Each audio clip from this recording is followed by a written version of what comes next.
ওইখানে আটকা পড়েছিল, আমরা তাদেরকে নিয়ে আসছি এবং যে প্রতারক তাকে আমরা জেলে দিয়েছি। এবং এইভাবে আমরা এখন অনেক কিছু এখন আর দাস করলাম না। আগামী কিছুদিনের মধ্যে জাল চক্র আমাদের হাত ছাড়া হবে না ইনশাআল্লাহ।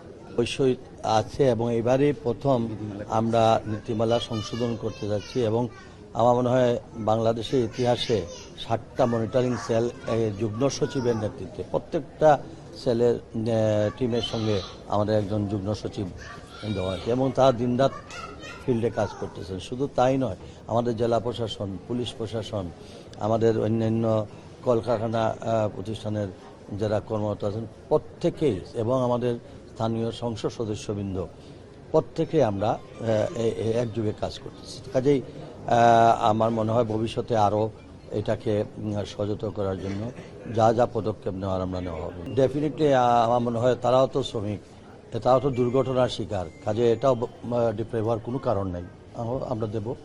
তবে প্রকৃতভাবে আমাদের উপজেলা ভিত্তিক আমাদের নির্বাহী কর্মকর্তা যারা আছেন তারা এটা আইডেন্টিফাই করে মেডিকেল সার্টিফিকেট দেওয়া দিবেন, আমরা দিয়ে দেবো।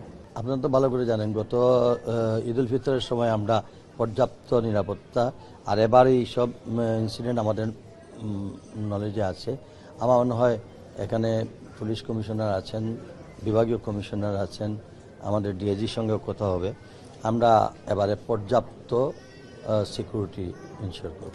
আমরা তো এই ব্যাপারে অ্যাকশনে অলরেডি চলে গেছে। আপনারা জানেন গত কয়েকদিন আগে ইরাকে 2 জন লোক এই প্রতারণার জালে পড়ে ওইখানে আটকা পড়েছিল, আমরা তাদেরকে নিয়ে আসছি এবং যে প্রতারক তাকে আমরা জেলে দিয়েছি।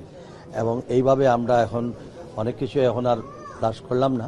আগামী কিছুদিনের মধ্যে জাল চক্র আমাদের হাত ছাড়া হবে না ইনশাআল্লাহ।